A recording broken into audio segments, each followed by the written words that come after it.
এসো আমার কাছে এসো। একটা অদ্ভুত মাতাল করা গন্ধ ছড়িয়ে পড়ল চারিদিকে। অরিন্দমের সামনে দাঁড়িয়ে আছে একটি ছায়া, একটি নারী মূর্তি তাকে হাত ছানি দিয়ে ডাকছে।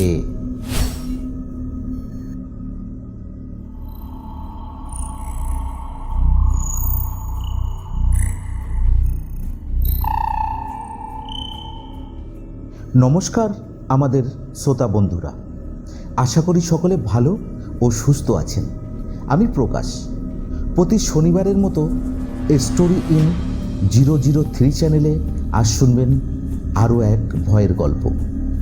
গল্প শোনার পর যদি আপনাদের ভালো লাগে তাহলে সাবস্ক্রাইব করুন আমাদের ইউটিউব চ্যানেল স্টোরি ইন 003 এবং আপনাদের সুন্দর হাতের পরশ দিয়ে একটা লাইক, কমেন্ট ও শেয়ার আমরা আশা করব। আজকের গল্পের সূত্রধর আমি আপনাদের প্রকাশ। অন্যান্য চরিত্রে পপি, অমল ও বিশু। পোস্টার ডিজাইন করেছেন তিতলি। শুরু করছি আজকের ভয়ঙ্কর গ্রাম বাংলার ভূতের গল্প, শালবনির নিশির ডাক।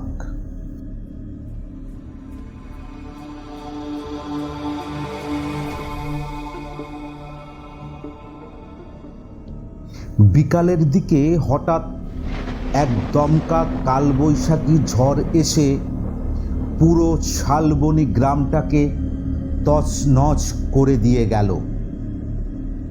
ঝড়ের সঙ্গে বিদ্যুৎ চলে গেছে, আর ফেরার নামই নেই। এখনো ঝিরঝির করে বৃষ্টি পড়ছে। গরম কমে গিয়ে চারিদিকে এক অদ্ভুত শীতলতা বিরাজ করছে। আমরা কয়েকজন প্রতিদিনের মতো বসে আড্ডা দিচ্ছি গণেশদার চায়ের দোকানে। চার্জার লাইটটা আর হয়তো বেশিক্ষণ জ্বলবে না। ওহ, কি ভয়ানক ঝড়টাই না হলো। আজ আর কারেন্ট আসবে বলে মনে হয় না। এই আবহাওয়ায় একটা জম্পেশ ভূতের গল্প হলে কেমন হয়?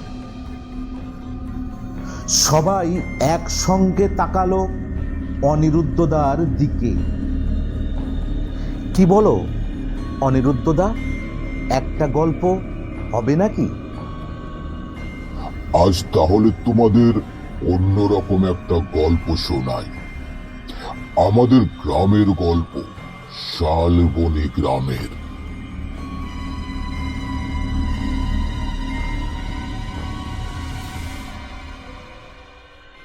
শালবনি গ্রামের এক প্রান্তে আছে এক ভয়ঙ্কর জায়গা, কালীবিল শ্মশান, আর তার পাশে ডাহুক পুকুর।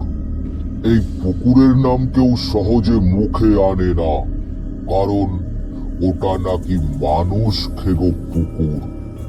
শোনা যায় এই পুকুরের জলে ডুবে মারা যাওয়া অতৃপ্ত আত্মারা বাস করে। প্রতি পূর্ণিমায় পুকুর জেগে ওঠে, মায়াবী রূপে কাউকে না কাউকে ডেকে নিয়ে যায় আর ডুবিয়ে মারে।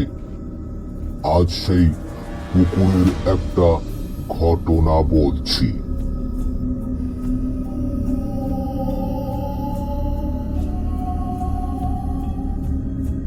সময়টা 2016 সাল। কলকাতার ছেলে অরিন্দম, বয়স প্রায় 27-28। নতুন চাকরি পেয়ে শালবনি প্রাথমিক বিদ্যালয়ে শিক্ষক হিসাবে যোগ দেয়।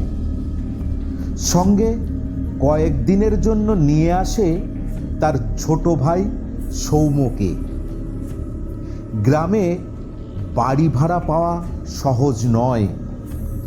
অনেক কষ্টে স্কুলের হেডমাস্টার প্রবীর বাবুর মাধ্যমে একটা পুরানো বাড়ির ব্যবস্থা হয়। পুরানো জমিদার বাড়ির পাশে একচালা ঘর। আগে সেটা খাজাঞ্জিখানা ছিল, এখন পরিত্যক্ত প্রায়।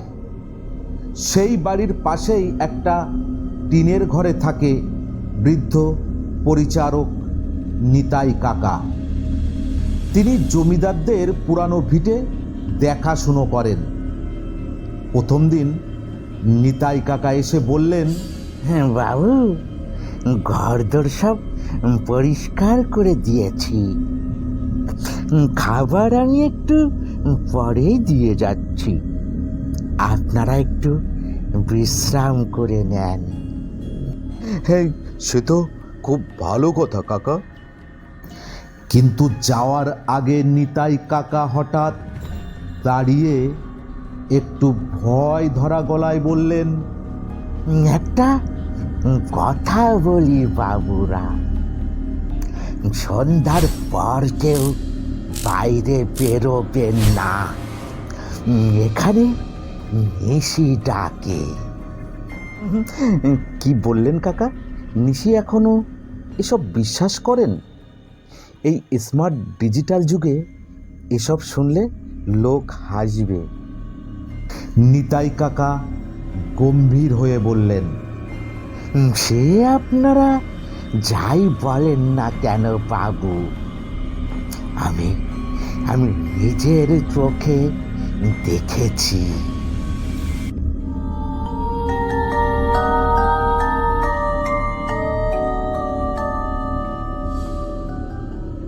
অরিন্দম ও সৌম্য সেদিন রাতের খাওয়া শেষ করে শুয়ে পড়েছে। রাত তখন প্রায় 1:30 বাজে। হঠাৎ জানলায় কে যেন টোকা দিচ্ছে।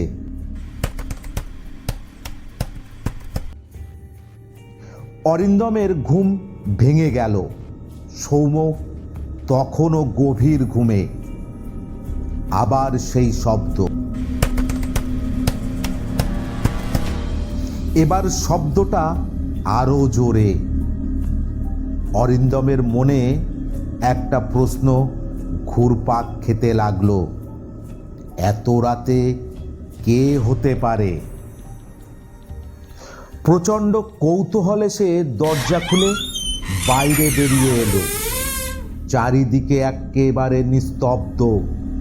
পূর্ণিমার আলোয় চারিধার পরিপূর্ণ হয়ে গেছে। হঠাৎ একটা মিষ্টি নারী কণ্ঠস্বর ভেসে এলো, এসো অরিন্দম, এই তো এখানে।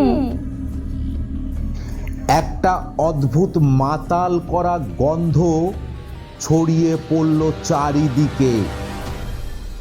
অরিন্দমের সামনে দাঁড়িয়ে আছে একটি ছায়া, একটি নারী মূর্তি তাকে হাত ছানি দিয়ে ডাকছে।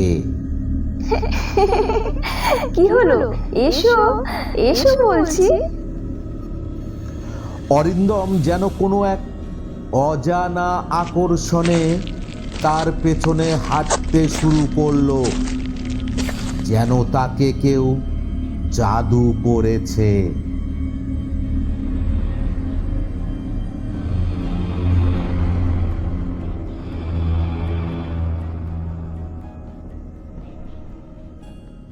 ওদিকে কুকুরের ভয়ঙ্কর চিৎকারে ঘুম ভেঙে যায় নিতাই কাকার।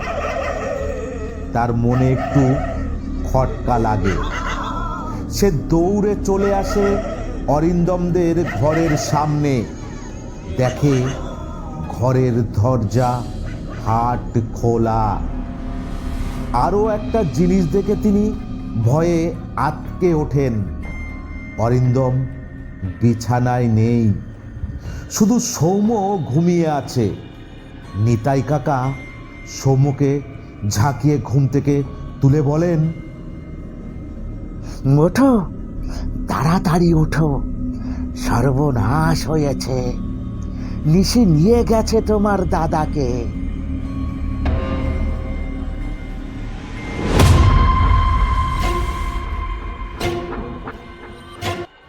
নিতাই কাকা ও সৌম দুজনে ছুটতে লাগলো জঙ্গলের পথ ধরে। দাদা, দাদা, শুনতে পাচ্ছিস? দাদা, এই দাদা। বাবু, ও বাবু, কোথায় আপনি? সাড়া দেন, আমাদের কথা কি আপনি শুনতে পাচ্ছেন না? ওদিকে অরিন্দম পৌঁছে গেছে ডাহুক পুকুরের ঘাটে। পুকুরের জলে চাঁদের আলো পড়ে ঝিকমিক করছে। অরিন্দম দাঁড়িয়ে আছে নিথর হয়ে। পুকুরের মাঝখানে সেই সুন্দরী মায়াবী নারী কোমর জলে দাঁড়িয়ে হাত প্রসারিত করে ডাকছে অরিন্দমকে। এসো, আমার কাছে এসো। অরিন্দম ধীরে ধীরে জলে নামতে শুরু করলো। আর ঠিক তখনই কেউ তাকে একটা ধাক্কা মেরে পাড়ে ফেলে দিল। সৌম আর নিতাই কাকা তাকে টেনে পাড়ে তুলল। নিতাই কাকা যখন দেখলো অরিন্দম ঘরে নেই, তিনি আর দেরি না করে সৌমকে নিয়ে সোজা দৌড়ে চলে আসে এই পুকুর পাড়ে। সময় মতো আমরা না এলে অরিন্দম বাবুকে বাঁচাতে পারতাম না।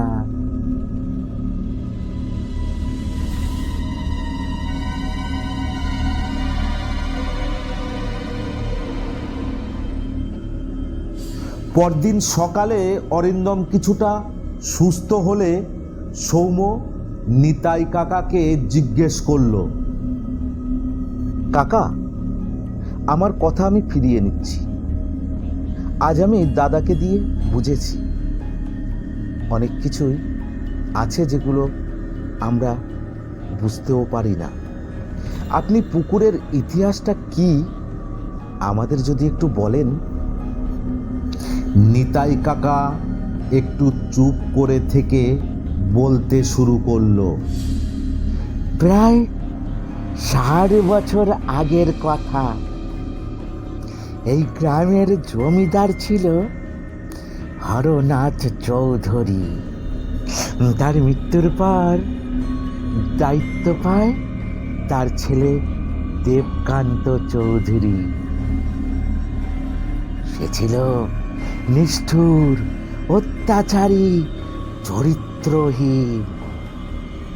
গ্রামের গরিব মানুষদের উপর অত্যাচার করত আর গ্রামের মেয়েদের তুলে এনে প্রথমে ভোগ করত এবং তার শখ মিটে গেলে তাকে মেরে ডুবিয়ে দিত ওই পুকুরের জলে।